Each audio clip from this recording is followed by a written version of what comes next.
On today's show, the Capitals pick up a big win over the Habs as the Capitals take a 2-0 lead as this series heads to Montreal.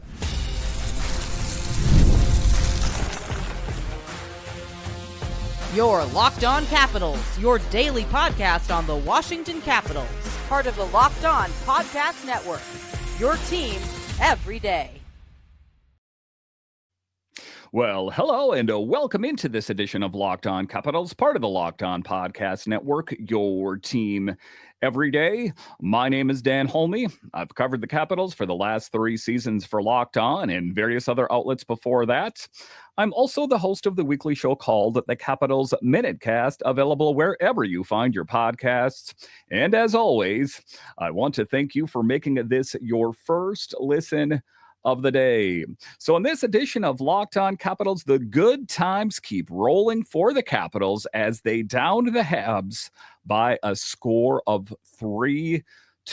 Now listen, I made my prediction that I think it was going to take the Capitals 6 games to pull it off. But if they continue on this pace, well, this series might be over before anyone thinks. I'll talk about that a bit later.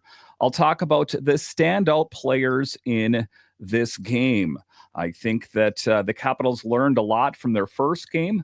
They played a tighter game. They didn't get so much involved in extracurricular activities. Who were the standout players that pushed the Capitals into victory lane? A bit later, I'll talk about the pushback from the Capitals as the Habs took an early lead in this game, that it took the Capitals digging deep.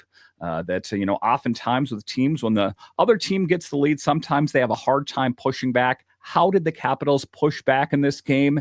And Logan Thompson in this game was absolutely huge. Listen, there was a lot of questions surrounding him. What kind of Logan Thompson were we going to see when he comes back? He's been gone since April 2nd. He has been rock solid for the Capitals in the playoffs here. I'll talk about that. But just to get it going here, the Capitals gain a commanding 2-0 lead in this series. This is what we're talking about. This is a recipe for success for the Capitals in the playoffs, at least in the first round, is that we knew that the first 2 games were going to be played in Washington, and the Capitals made the most of their opportunities. And because now it's got a lot easier, because listen, we know that say that Montreal had taken one of the games, or even a worst case scenario, say they took both the games in Washington, it would have been very difficult for the Capitals to gain any footing in Montreal at Bell Center, because that place gets a rockin' when the Habs are playing there. So I think the Capitals are in an excellent position as they prepare to head out to Bell Center. And, you take a look at it. One of the things that the Capitals did really well in this game was showed a certain level of restraint, I guess is what I'm going to say. That I know that Josh Anderson wanted to fight Tom Wilson in the worst way, just because of what happened in the first game of the series. And Tom Wilson was able to restrain himself. But the one thing I'm going to say, just being an accurate assessor of the situation, is that Josh Anderson is a big dude. And if there's a guy that's pound for pound going to give Tom Wilson a rough go of it, it would be Josh Anderson. So maybe Tom Wilson didn't want any piece of that. Maybe he's thinking to himself, I don't want to get dinged up getting in a fight with this other big dude. But in any event, the Capitals did show restraint. It wasn't just Wilson, that there wasn't as much fisticuffs. There wasn't so much shoving after the whistle behind the play. There was some of that, which you're going to see even during the regular season. But I think that the Capitals stuck more to the script of what saw them get success throughout the season, that they didn't necessarily need to be, the tough guys that we saw in game 1 of the playoffs. I mean, if they have to dig deep and do that, do that. But the Capitals didn't really need to do as much of that in this game. The question, however, remains now is, how do the Habs respond in game number 3 when they're down 2 games in this series? Are they going to lower themselves, if you will, to a physical match? Because it's a bit of a desperation mode for the Habs right now. Are they going to try to have Arbor Jacki in there? But do they really need him? I mean, they have Josh Anderson, who doesn't seem like a slouch in his own right, but maybe they're thinking to themselves, we can just draw the Capitals and do a bunch of penalties in game 3. We'll have Jacki in there. We'll have Josh Anderson, and maybe that'll be the case. I guess it remains to be seen what tactic Martin St. Louis chooses to take, but all things considered, the Capitals did the right thing in this game by sticking to the script, and they're truly great players pushing them into victory lane. So let's dive into it a little bit more with that solid 3-1 victory over the Canadiens. The big story, of course, is Logan Thompson stepping up in a major way, making it clear he's a player that can be relied upon. And again, that was the big storyline surrounding the Capitals, is who was going to start in net in game 1. There's no way it could be Logan Thompson. I mean, he missed so much time that they're not going to put him in game 1 when he didn't even have a game in the regular season to kind of warm up in the bullpen a little bit. But they did that, and it was, somewhat of a risky move. But why did Spencer Carberry do it in the first place? Because he said, he's the guy that put us in this position, and I have faith enough in him that he is going to put us in a great spot. I'm paraphrasing there, but that was the gist of the story. And Logan Thompson was good in game number 1, but he was great, darn near excellent in the game tonight. And to be clear here, Sam Montembeault, he was good on the other end of the rink there as well. But if you take a look at Logan Thompson saving some high danger chances that, I'm going to go ahead and say, I don't know if Charlie Lindgren would have saved. He might have. But what I'm saying, if it wasn't for the elite talent of Logan Thompson between the pipes, this one could have gone the other way, So I'm not going to live in the woulda, coulda, shoulda land, but Logan Thompson, huge. And it was a team just playing some truly great hockey. We saw players that took their games to the next level in this match, and I'll talk about that a little bit later in the show. But Thompson in particular was phenomenal in his second consecutive start and truly showcased a consistent performance throughout the game. There was no points in the game where, I said in the, about game 1 that he looked lost. There was no time in this game that I thought to myself, wow, he's not dialed in. He's not seeing the puck well. He seemed laser focused, and I think was riding a high from the fans at Cap One cheering LT, LT. That's got to make you feel pretty good. And I think is just really kind of what made him rise up and be truly stellar in net. And in particular, he made a series of crucial saves. In particular, in the third period, when the Canadiens were pressing hard, he turned away a breakaway opportunity and delivered a highlight reel save against Jake Evans, keeping the Caps ahead in what was a tense moment. Because we remember that in game 1, where the Capitals were on somewhat easy street for the first, let's say, 2.5 periods. I know they kind of turned it on a little bit in the second period. But then the Canadiens, who are a team that routinely struggles in the first period, but usually plays really well in the third period, the Capitals were able to keep them at bay, and that was due in large part to Logan Thompson. Just absolutely stellar in net for the Capitals tonight. And, you take a look at it, those are the kind of players that we're going to need to see step up and just put the Capitals in an excellent position. And tonight, it was Logan Thompson. Let's hear it for LT. I know that there was a bit of a rough patch before he got injured. There was some questions for me as well. We signed this guy to a big contract, and he's going to be between the pipes for the Capitals for a long period of time. Did they do the right thing, or did they rush things a little bit? All things considered, he is playing some great hockey, and he could be the guy, just like what we saw from him during the regular season. He could be the guy to truly do Braden Holtby-esque things and make the Capitals win a cup. I know that this is the first round, and the Canadiens are not one of the better teams in the playoffs. They're good, but there's better teams. I think you know what I'm saying. That if it wasn't for him, it could have been difficult. So I'm riding high. LT was absolutely stellar between the pipes. That is what we need to see from him going forward. That is the recipe for success, and that is what has me excited about this series so far. All right, so coming up here after the break, we'll talk about the pushback. And a bit later, we'll talk about the standout players, but there was some pushback from the Capitals. As you know, it was a bit of a tough moment there when the Habs got a 1-0 lead. How did the Capitals demonstrate that pushback? I'll discuss straight ahead.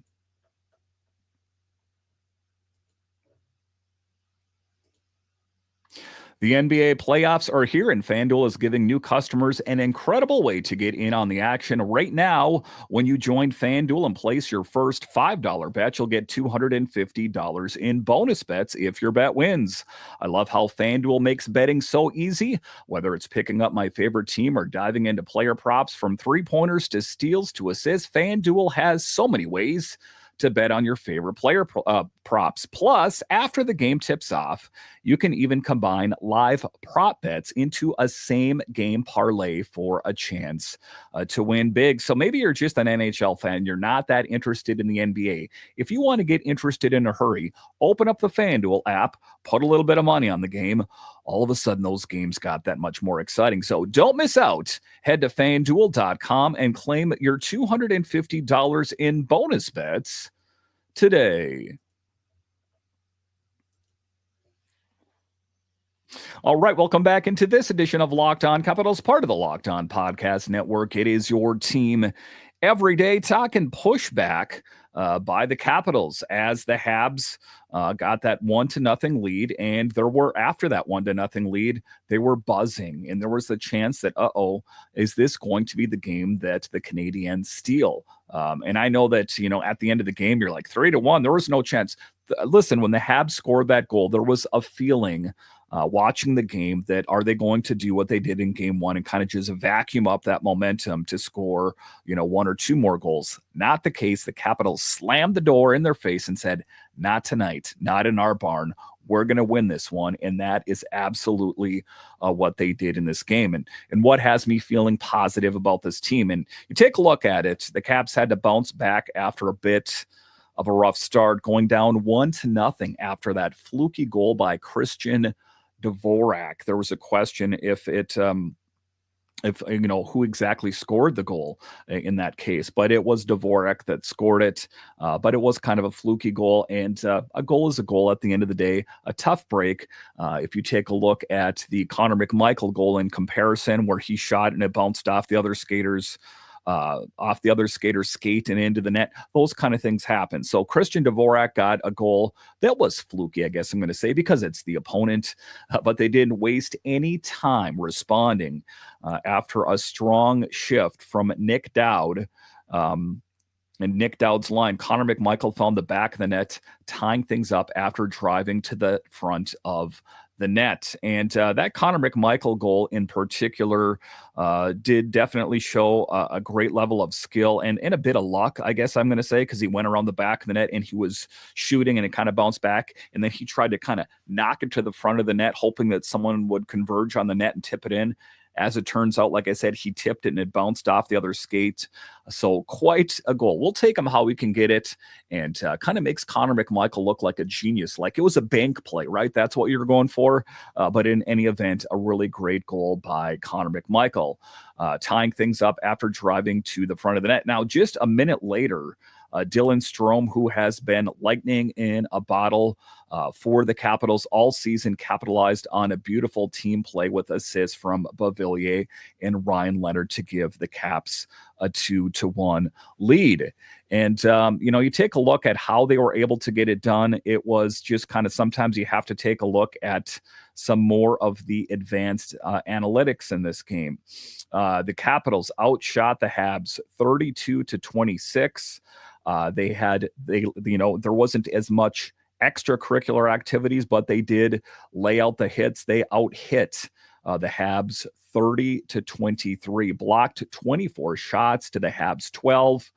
those are going to be the things that put you in a truly great position. So they didn't have to rely on what some people perceived this series was going to be about, just Tom Wilson and Duhaime and these guys just doing goony things and going out there and trying to just fight all the time.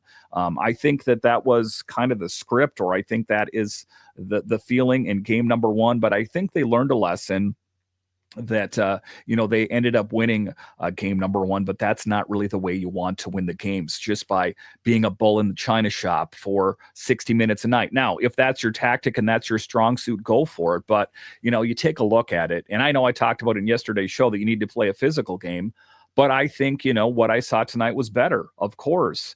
And you also kind of, just take a look at it from a 30,000 foot view. Is that sustainable? If you are going to have a physical game, like we saw in the first period of game number one, is that sustainable for an entire Stanley Cup playoff run? I mean, the above all end all is to win the Stanley Cup, and that thing goes until June. A lot of players are inevitably going to get injured, smashing into players, smashing into the boards. That I think a more prudent approach would be physical when you need to be, but you can't be that bull in the china shop, for the entire series, or players are just going to get injured, that kind of thing. And you take a look at it. That was the rumblings in Montreal media, is that are they going to have Jackeye in there as a countermeasure? So I'm glad the Capitals didn't fall into those traps of trying to be, this tough guy like we saw in game number one of the series. It was just skilled play. It was Logan Thompson playing very well, and they didn't have to rely on those, not very tactful play, shall we say. So I'm glad the Capitals were able to dig deep and getting it done. And what did they do? They maintained momentum in this. This wasn't, the Capitals playing very well in one period and not the other period. They found a way to maintain momentum through pretty much the entire game, I guess I'm going to say. They kept their foot on the gas, controlling the pace of the game and exhibiting relentless pressure.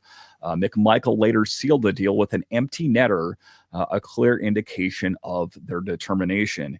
And you got to feel good for Connor McMichael, as he has seen his career just blow up. If we remember back not so long ago when Peter Laviolette was here, I guess it's been a bit, but you know what I'm saying, that when Peter Laviolette was here, he didn't even want to play Connor McMichael.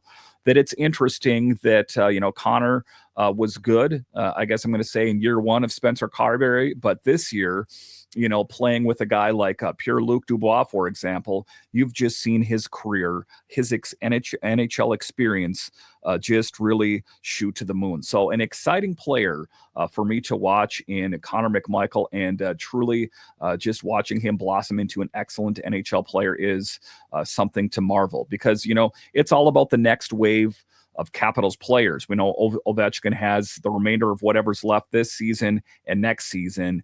And then I think that there's going to be even more changes as this Capitals team continues to change its identity, its players, those kind of things. And the one thing I know is it's going to be a lot of the young players and players that are established like Strome, Leonard, and McMichael that are going to be the faces of the future.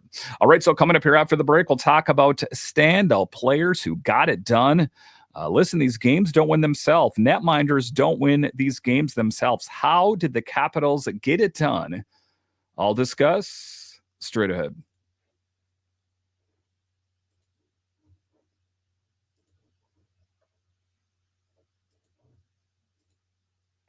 Ever check your banking account and wonder, where did all my money go? Between dining out, online shopping, and entertainment, it's easy to lose track. That's where Monarch Money comes in, your personal CFO, giving you full visibility and control over your finances. Monarch Money isn't just a budgeting app, it's a complete financial command center. You can track all your accounts, investments, and spending in one place, so you stop just managing your money and start building wealth. When I started using Monarch, I realized just how much I was spending on food delivery, Now I budget smarter and save more. Instead of juggling multiple apps, you can use Monarch to check your finances, track spending, and even plan long-term goals. Managing money with your partner is smoother than ever. You can track shared and personal accounts, set goals, and stay on the same page without the stress. So take the control of your finances with Monarch Money. Use code LOCKEDONNHL at monarchmoney.com for 50% off your first year. That's monarchmoney.com, code LOCKEDONNHL for half off your first year.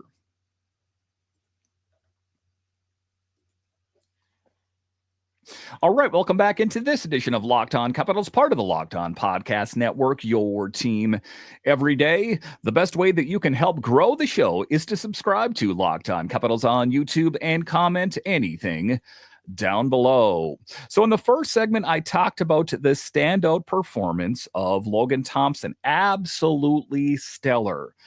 That is the Logan Thompson that we remember from earlier in the season. That is the guy that came here from the Knights looking for an opportunity, and he made the most of it. And, all things considered, looking at his broad body of work, he has been stellar. But it's not just netminding. You do need a great netminder, yes.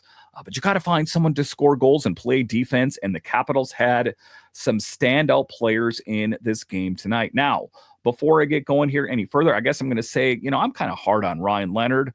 All things considered, he, hasn't really popped off the page in his time with the Capitals, but we saw him take steps forward tonight, generating chances, moving his legs, getting involved in the play. There was a lot to like about Ryan Leonard's game tonight. So let's take a look at really who popped off the page for the Capitals tonight. And Ryan Leonard did get an assist. He got 1 point on the night. So getting a point on the night and 3 shots on goal. That is what it's all about, at least a building block, right? A goal would have been better, but getting involved. And I think that you're starting to see him become more familiar or more comfortable, shall we say, playing NHL hockey. That, he's not a guy that can then rest on his laurels like, hey, I scored 30 goals in back-to-back years for Boston College. That's all in the past. What are you going to do here in the NHL? And we saw steps forward. Just a lot of times these players don't shoot straight to the moon. I think that Ryan Leonard is on a good trajectory. And like I said, Connor McMichael, standout player tonight, 2 goals, 4 shots on goal. And how about Anthony Beauvillier? That move that was made at the trade deadline that was met with some skepticism. Is that all you guys got, Capitals? Anthony Beauvillier, are you serious? Well, he got a point on the night with an assist with 3 shots on goal. Dylan Strome, just huge on that first line with the Capitals as well. 3 shots on goal with a goal and an assist. Just really lighting it up for the Capitals. And, all things considered, I think that Alexeyev as well is starting to grow into his role a little bit more, and quite stunning if you think about it.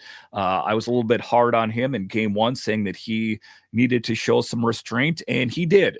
He did that tonight, and just looks like he's fitting in. I know that there was a lot of rust on those wheels, and we're trying to spray him down with WD-40 and navel jelly and all those kind of things, but he is finding his way, and he's doing that even after losing 3 teeth in the previous game. So, if you think you're a tough guy, get a couple teeth knocked out and go back and play a game. That is the kind of material that Alexeyev is made from. So players stepping up. Let's dive into it a little deeper in this final segment. Talking about those standout performers, like I said, Anthony Beauvillier, Ryan Leonard, absolutely huge. Beauvillier has been impressive, notching an assist and showing off his speed and tenacity. And, it was a name that was familiar with me in his time in the NHL. I remember him playing with the Islanders and, of course, more recently playing with the Penguins. And, I saw him playing on the third line, to be honest with you, and I think that is probably where he would be playing if Protas was still in the mix. And it'll be interesting to see where he ends up when Protas does come back. But he has been impressive. And, you just kind of take a look at it a little bit deeper. Like I say, he played with Sidney Crosby in Pittsburgh. And just what we've seen in his time with the Capitals has been huge. So I love what Anthony Beauvillier has brought to the Capitals. And I hope that somehow, some way, we can find him, find a way to lock him up to a contract at some point. I know there's a lot of players that are kind of on the verge of, maybe being here or not being here. I'm talking Mangiapane, these kind of guys. But I think that Beauvillier is one of the good guys you want to have around. But as far as Beauvillier is concerned, making the most of his playoffs with 3 points in 2 games. Ryan Leonard, like I said, was a force on the ice, shining by taking care of the puck and generating scoring opportunities. And it was truly great to see him get his first NHL playoff point as well.